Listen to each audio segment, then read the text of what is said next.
I think you might take down your a little bit of your reanimation, Okay. just because you already have now seen careful study. Sorry, not but counterbalance as well. And so just having a diverse number of casting costs, some number of ones, some number of twos, and then your threes at show and tell would be a spot I would consider going. So just a little bit of shaving down. And also, I might look at my creatures and try to make it as narrow as possible with what I'm doing. Yeah, absolutely. I think that the reanimation package that these decks play in their main deck is intended to be very broad, so you can entomb for what you need against particular matchups. And I think that Tim can afford to get rid of, say, Imperial Archangel. You can probably get rid of. Well, I mean, he did go for Sphinx of the Steel Wind in game one, but I don't. That was think, a corner case. I think. I don't think that Sphinx is generally what you're going to want. Nearby, Magic players Drew Levin and Nicole Leister are playing the Ascension app. Awesomeness. Okay. It wasn't even me promoting it there. I just love that game. I just can't help it. It's I agree with you. Okay. Todd is mulliganing. Is it the aggressive mulligan once again? I mean, if you have Leyline in the Void in your deck, you have to mulligan to it when you can't cast it. How good does your hand have to be to not mulligan it? I don't know that Todd's deck Has a good has hand? well. I mean, realistically, like what hands can this deck have that are actually legitimately good enough to beat a good Reanimator hand that don't include Leyline of the Void? I think Force of Will, Counterbalance, Sensei's Divining Top, Source to Plowshares, and 3 land. Well, one other blue source. I mean, if you have Countertop and Force of Will blue card, I could see keeping it. Yeah.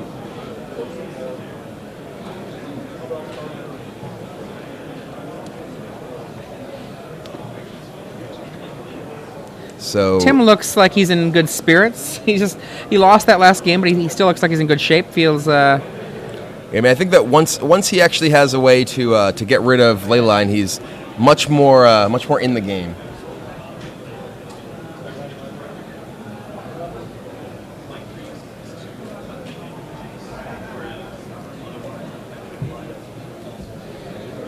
So Todd, is he keeping his 6?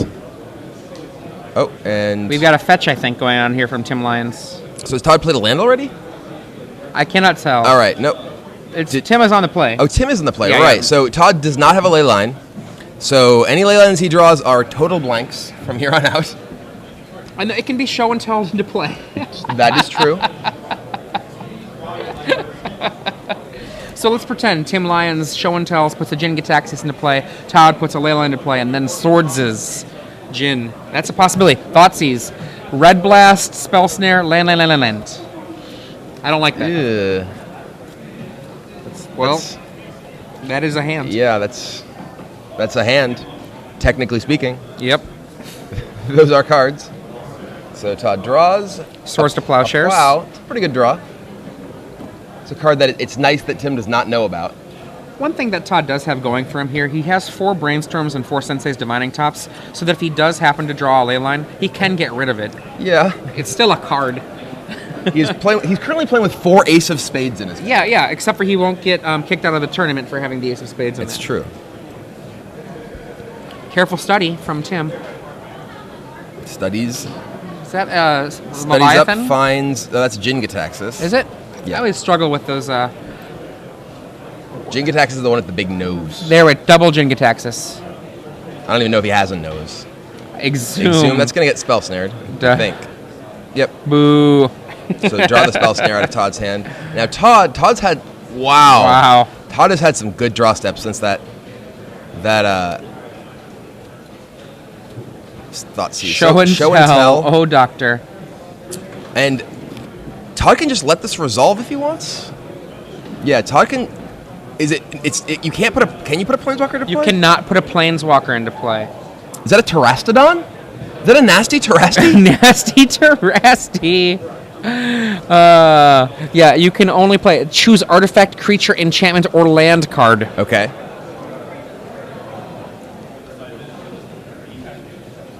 So he's going to destroy. What is he doing with this Terrastodon? What would you do? I might kind of do the getting here on myself. Just make a huge clock. Okay. I mean, we have to imagine that Todd does not I have think that's the reasonable. answers. I think I want 18 power. Yeah, I think I want 18 power is totally reasonable. And he's hitting. I don't like even. Yeah, I don't like giving Todd a beast. If you're gonna make your own guys, go do it. Either get all of his or all of yours. I think either you're trying to put him out of the game, or you're trying to create an army. In this situation, by hitting Todd's land, he lets Todd use Swords to Plowshares to kill the Terastodon, and if Todd draws a land, he can just Jace a token away, and then there's the 2 tokens trade, and there's no tokens and Todd has Jace. If Tim actually hits 3 of his own lands, he has 2 elephants up, and there's very little that I think Todd can do to get back into the game. I agree with you. I think that, yeah, this. There's three permanents that just say token on them.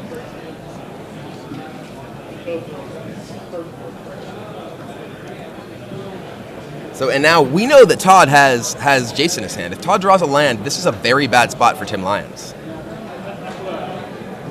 And there's the land. So Todd fetches twice, and he will play Jace and bounce one of those elephants, leaving us with a elephant on elephant standoff, and Todd with a Jace the Mind Sculptor.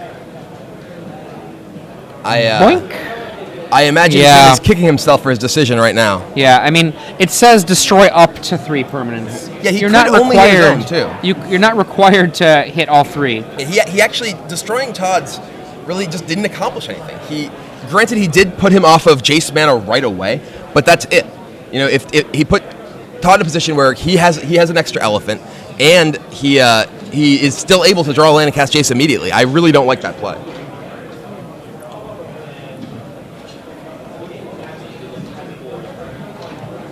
Tim shuffling in the hope to make something now, magical come to the top of his library. Now what does Tim do? I mean, he's in a position facing a Jace. He has 1 card in hand. Is this a brainstorm?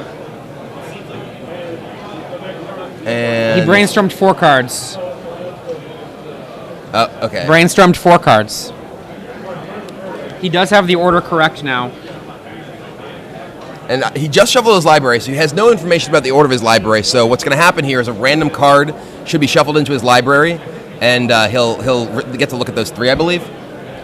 I don't know. I think he saw the other 2 cards. Right, but yeah. What will happen? I believe the correct resolution of this, from a judge's perspective, is put the 4th that card. one of these cards is randomly put back into the library because the players had no knowledge of the order of the library before.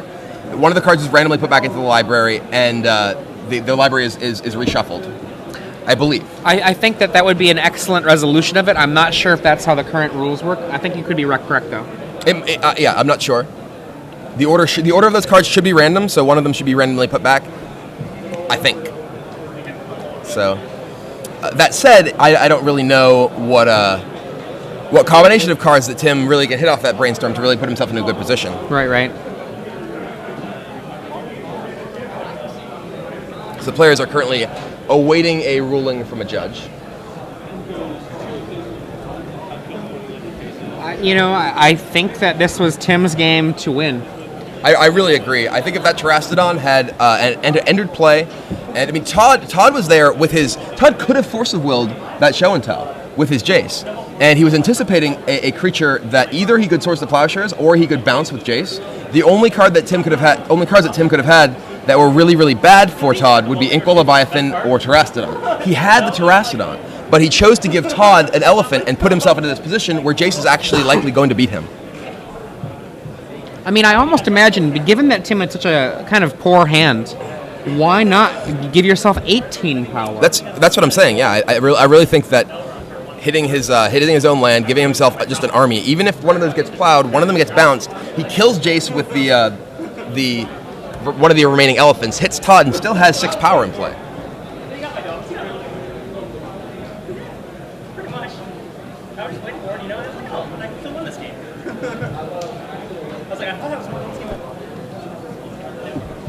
We just wait here now. Looking at this, I mean, I imagine that if I were to watch this match play out, even after sideboarding, a lot of times, I think Tim has the edge.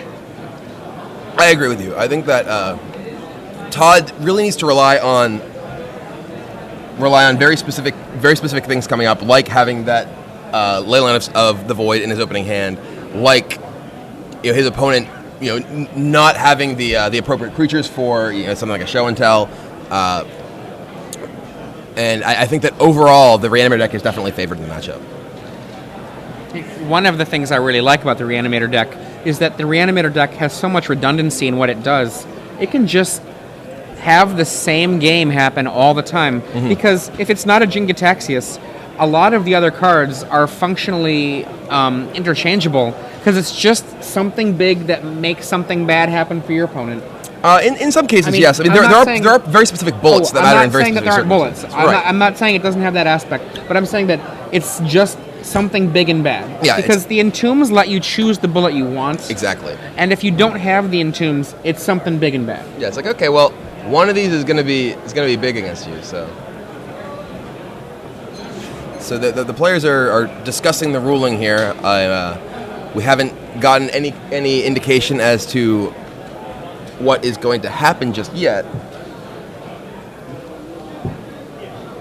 Still waiting.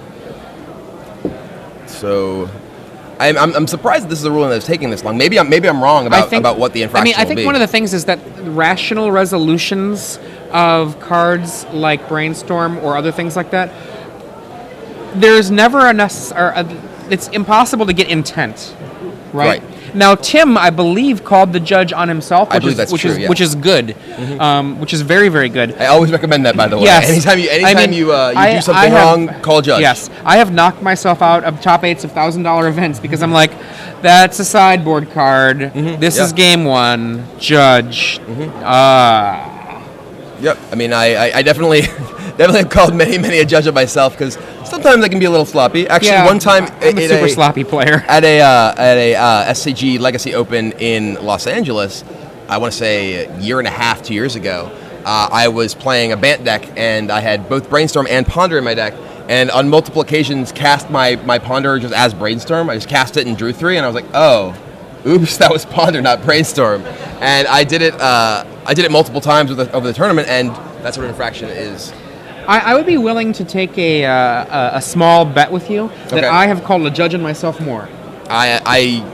I don't know how we would possibly resolve this. I don't know either. I think it's really possible. So we're gonna sit here and chat for a little bit. We're waiting for a resolution. We'll get back to the players when we have one. Yeah, one of the things I just feel like is really important. I think people play Magic for a lot of different reasons, and one of the reasons that I got into playing Magic was an outlet for the competitive nature that I have in me. I know in high school and in college, maybe were you a wrestler in college? No, I wanted to eat in college. Okay. Well, in high school, I was in cross country and track, and I also did some other stuff. I did like debate and forensics, and I had this very competitive nature. Went to college, and it was actually just too hard at the UW, at University of Wisconsin-Madison, to be involved in those things and be competitive. Sure. There was just, incredible competition there, but way beyond the level that I was at. Sure. And then I discovered tournament Magic, and it was this space to be competitive. So one of the reasons that, I'm a fan of calling the judge on oneself. Mm-hmm. Yeah. For me, I don't want to win. I want to really win. Yeah, absolutely. I generally find, there are a lot of players who will take, sort of rules lawyer-ish tactics. Right. They're looking for whatever sort of angle, whatever sort of edge they can get a win. And personally, I'm not a fan of that sort of thing.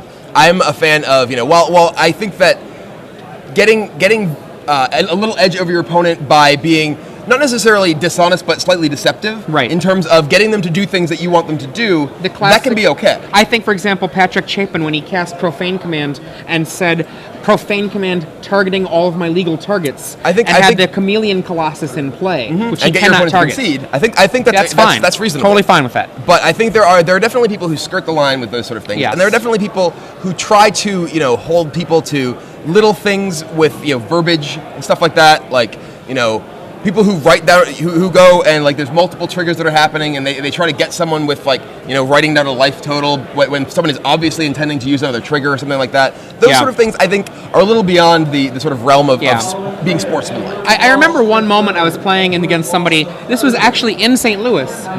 It was at a PTQ, and it was during extended season one year. I forget for what. I think it was for Valencia, and I eventually qualified. I think maybe 2 qualifiers later than that, playing for top 8, and my opponent has out a goblin sharpshooter, and he does a bunch of stuff that involves goblins being sacked, and I kind of like look a little bit at the sharpshooter, and he's going quickly, and I'm like, you have to untap your sharpshooter. Yep. And the reason being, it doesn't say may. Once the trigger gets to the point where it resolves, it is required to untap by the rules of the game. Yep. And as a result of me telling him to untap his sharpshooter, I lost. Yeah. I would have won otherwise. And a spectator nearby was like, why did you do that? You were going to win. And I'm like, you have to. The rules of the game, Yeah. I have to enforce them. That sharpshooter doesn't, if it said may, I would have been quiet as a mouse. Yep. I would have been sitting there like, whew. And actually, speaking of questions, like, you have come up in this. I knew you were going to answer that. Yeah. And the thing about it was, we talked about it, and someone was like, that seems super sketchy. And I'm like, if you think that a card is a may, I've got no problem with the idea that, it's not your card. Yep. And being like, that's a may, okay, cool, you didn't do it, awesome. Like, is that just a game of magic? It is. So we have a head judge appeal for this ruling, so we're currently waiting on that. It's apparently much more complicated than I thought it was. So that's a reason that we have judges here, and I am not one of them. Yeah. So. I mean, I used to be a judge, but you had to know all kinds of stuff. It's very hard. Memorize things. And, I definitely, I certainly appreciate all of the work all of the judges for Magic put in. It's impossible to have events like these without the great staff that we have. So thank you to everyone who is a part of the judge program out there. Now, go ahead. Yeah, no, you're awesome, judges. Yeah, yay! I was going to say, one of the things that I'm a little bit frustrated about that's coming down from organized play is the move of a lot of tournaments away from tournament organizers, the great TOs that we've built up over the years, towards the store-level events. Because I remember the day of store-level events where there were PTQs. I remember there being terrible judges in stores. Yep. I remember, I don't have a problem with a store-level event like a pre-release. I love the big old huge pre-releases. I wish they were back, but I don't have a at-heart problem with it. I have a nostalgia, sad little tear come down. But with tournaments where a plane flight to a pro tour is on the line, I don't want to have Joe Schmo and Sally whoever as the judges and have them do terrible things because they don't know how to judge and they're at their random store. I mean, the judge program has done a great job at improving. Here we go. We're back. And for those of you who are just joining us, this is the Star City Games Live Open Series. We had a resolution of a brainstorm happen. I believe what actually happened here is that we have a warning issued for a brainstorm which had an extra card. There was no known information or no information that was gleaned from it that couldn't be fixed. They fixed it, and now we're resolving the brainstorm. We're now resolving the brainstorm, shuffling up the deck, and it looks like we have Echoing Truth. Echoing Truth is a good card here. Echoing Truth can bounce. No, Echoing Truth is a bad card. If you bounce a token, you bounce your token. Oh no! He can pray for another card to come into his hand. I will make my token a beast instead of an elephant. Echoing Truth, your elephant. So the information that we're getting is that because he didn't have any cards in his hand, the rule is looking at extra cards instead of drawing extra cards. Okay. Because he wasn't actually adding any cards to a hand of his own. That's interesting. So if for instance, he actually picked up those cards and put them in his hand, if he had, say, a single other card in hand and they had touched, it would be drawing extra cards, which is a significantly higher penalty. So that's actually sort of, to you players out there, be sure whenever you're playing any effect that looks at or draws multiple cards, lay them out and make sure you're looking at the appropriate amount before you actually put them in your hand. I was informed by a judge who was hearing me talk that the store-level events do require judges that are real judges. I would say, though, that tournament organizers tend to build up a judging staff who are excellent, and That's judges, they are people, and there are good people and there are bad people when it comes to work. TOs keep the good people around. It's true. It's true. I mean, the judge program has done a great job of training judges over the years who are very, very aware of a lot of things that go on. And in particular, judges who have experience working at events of a competitive level, like PTQs, like Star City Games Open events, they see a lot more than judges who, have historically worked more F&M level events, smaller events. Okay, we see at the end of that turn, well, the way that plays out, elephant attacks, elephant blocks, no elephants remain. Todd takes his turn, lays the Sensei's Divining Top. Things are looking pretty poor for our hero, Tim Lyons. He's our hero because he's not playing Counterbalance. It is possible that this match... My hero is Jace the Mind Sculptor right now. I love me a Jace, but I am not a fan of the top. I mean, not to say... I think, one of the first people to talk about the top as, like, a great card, and Mike Flores said I was being silly and said, Silly Sully's Sylvan Library. But no, I think the card has proven itself. Top, actually, I remember when I think it was Tom Lapilli wrote an article where he was sharing some of the...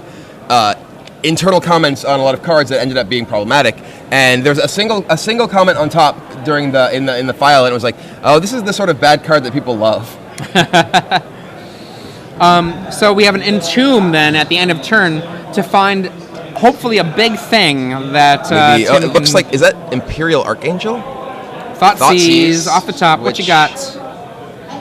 I think if you're Todd, I think you just Spell Pierce this. Or do you just let it resolve? You might as well just he's got top in response and see. Oh, he's Void. He's got a Leyline with Void coming up. That will never reach his hand. Perfect. It might, but it might just go back. Spell Pierce and Force of Will in hand. Take your pick. If I were Tim, I would get rid of the Spell Pierce.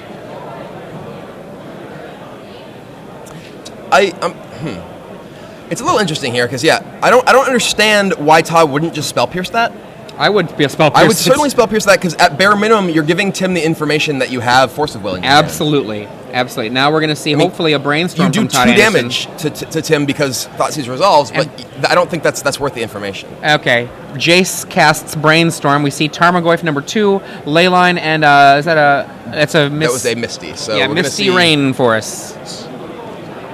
Lays the Misty, cracks it, shuffling away the Leyline. Now there are 4 Leylines still in Todd's deck. This gives him a 5th mana to hardcast Force of Will.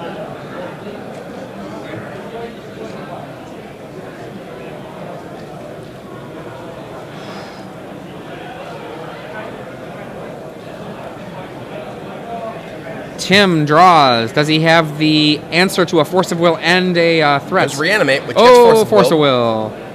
Is there an Inkwell Leviathan in his yard? Or some sort of a Jing attacks is something that's truly threatening with Jason the board? I assume there must be, since there was multiple tombs cast this game. Doctor. Counterbalance. Ding, ding, ding, ding, ding, ding, ding, ding, ding. This may make things pretty rough for Tim. Though I don't believe... Yeah, I don't know what he actually has that he can get out of this with. There's multiple 2s on top of Todd's deck. He has the top, so he is a 2 and a 1. We're going to see a Tarmogoyf come down. Counterbalance sends something to the bottom. I wonder what that might be. Oh, nope, he changed his mind. Just kidding. That's a card that doesn't matter. Oh, Echoing Truth on Counterbalance. I believe there's still a Tarmogoyf in those top 3. There it is. It was on top, but gotta check. Let's make sure. I mean, if you're not sure and you got the mana, yeah, that's the amount of time that I have spent in Legacy when I'm playing a Counterbalance deck, going, was that really the order I put them in? The amount of mana I've spent, it's just like, I think so, but let's be sure. I actually wouldn't mind Sensei's Divining Top if there were just less shufflers that would run with it. Yeah. I mean, obviously that dramatically makes Sensei's Divining Top worse, but it just takes so long. So long. Please, Todd, just please cast the Tarmogoyf. End Tim's misery. Does he have another 2? No, he put it in his hand. That was not correct to take that into his hand. I mean, has he... once he decided to draw the Tarmogoyf, it was not not. Did he fate seal? What? He fate sealed Tim. Okay. Yeah, What? exhume. What? Wow. I'm sort of lost about what's Tim might happened win here. it Tim if might Todd just doesn't draw a 2. That Tarmogoyf should never have hit his hand. That Tarmogoyf should have stayed on top of the library, safeguarding this game. Yeah, wow. This exhume may just resolve. we'll have to see what the luck of the top of his deck shows us. I see what you did there. The top of his deck. So now Todd needs a 2 when he previously just had a Goyf waiting safely. So let's see. 1, 2, 3. There it Goyf, is. So how lucky. Well, BLTG. now this game is probably over. Now Todd correctly said so he has a 1 and a 2 remaining. And now, thanks to drawing that Tarmogoyf, he has a faster clock. Maybe Todd will just main phase brainstorm and cast another I mean, Tarmogoyf. as we've been saying all day, the Legacy is an incredibly complex format, and there are lots of little interactions like the order in which you leave cards on top of your library, and if you can let yourself draw them. So they had an extension from that ruling, but the game is over. Tim Lyons concedes. Todd Anderson wins the match, 2-1 on the back of Counterbalance. Counterbalance. And Jace. Jace was a big player in that game. And we saw the game kind of fall to pieces when Tim Lyons, he puts a show and tell